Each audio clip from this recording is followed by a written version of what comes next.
Hello everyone, my name is Thea Hoy. Welcome back to my new video. Good day to you.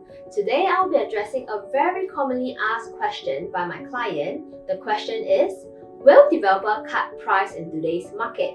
I'm sure many of you will be very excited to watch this video to get some answers. So back here, are you waiting for developer to cut price or waiting for discount? I'm sure every one of us love discount, right? But to me, discount is not the most important. Price then is the most important factor. Ultimately, you have to understand many of the things are marked up. If the price is not good, even you have a discount, eventually it's not much of a discount. I understand discount makes you satisfied, makes you happy. Ultimately, it all boils down to supply and demand. Let's see further. Something you need to know is that many developers pay ABSD, which is like a tax when they buy a land to develop.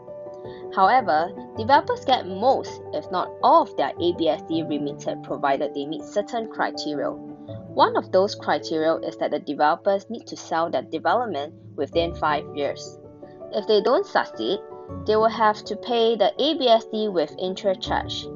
This time lock on the developer is useful to understand because it ensures that developers keep their units available on the supply side. That is, they are limited in their ability to hold onto properties if they feel like prices will be better in the future.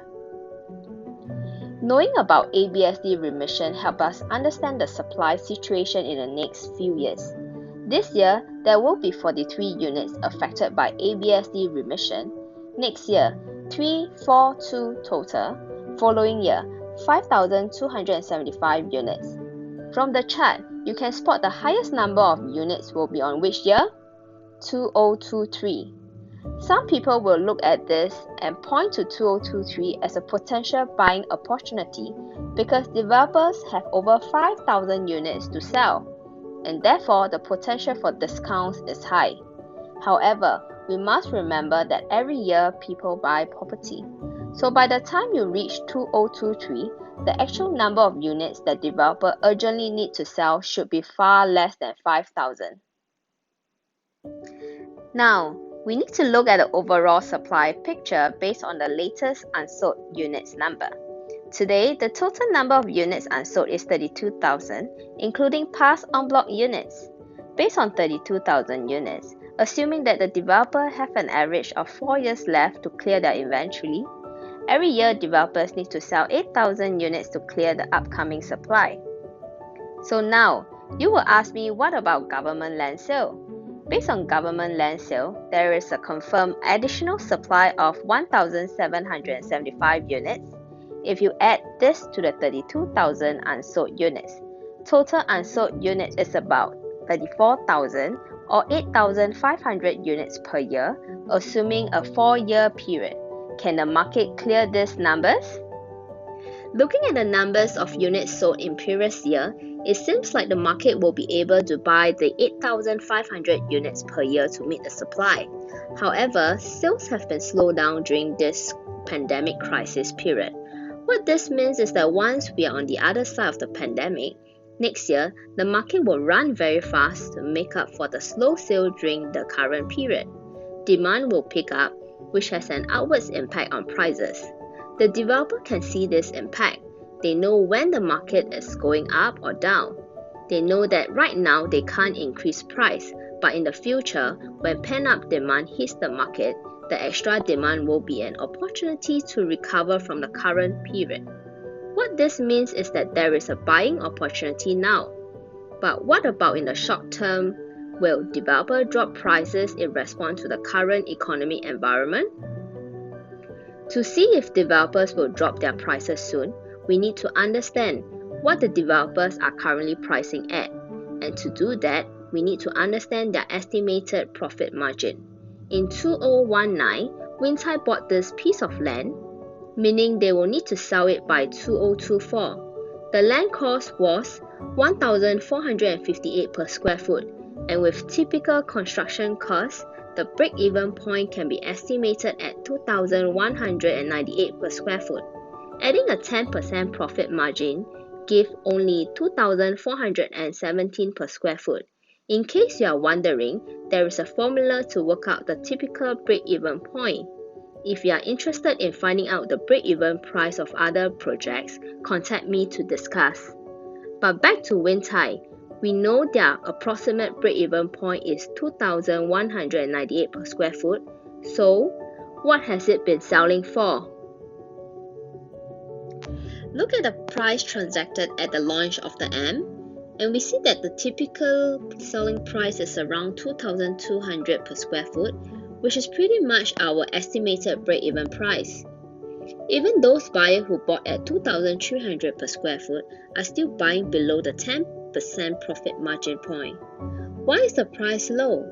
Because the market currently is not supporting a higher price. Developers still need to make a profit, and therefore, at the moment, their ability to further reduce their price is limited by their cost and break-even point. This means that this is a good opportunity to look out for value for money developments going at very attractive prices. After launch, but before the pandemic really started impact Singapore, the prices have went up to 10% profit margin point. What is the message I want to tell everyone? Action and speed.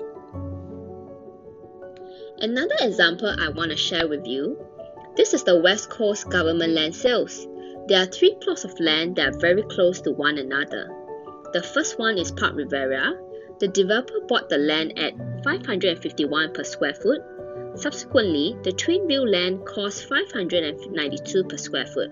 And finally, CDL bought its plot for 800 per square foot land cost. Looking at these 3 plots of land, they have different costs, but the selling price is still subject to market demands. In this case, market demand was affected by the cooling measure in 2018. What am I trying to tell you here? Launched before the cooling measure, Twinview sold 442 units or 85%, compared to Whistlegram, which launched after the cooling measures, only 150 units were sold at launch. And what is the price they sold at? Twinview had an average selling price of 1,498 per square foot pre-cooling measure, but for Whistlegram, which had a higher cost to the developer, the average price was 1,449 per square foot after cooling measure introduced. What do you see based on the whole illustration here?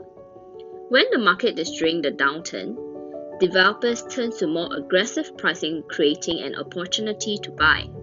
But developers have a flaw. They cannot just keep cutting prices. Developers need to make profit, and those developers that have borrowed money from banks need to meet an agreed average selling price. Coming back to today, we are in a health pandemic and a huge economic uncertainty. I do believe that currently now, this is an opportunity for you to open up your eyes to spot your value property. Look out for aggressive pricing from some of the developers, but if you are thinking that price will fall, do think twice. Remember, there's a limit on how much developer can cut its prices. So I'll see you next time in my next video. See you and be safe!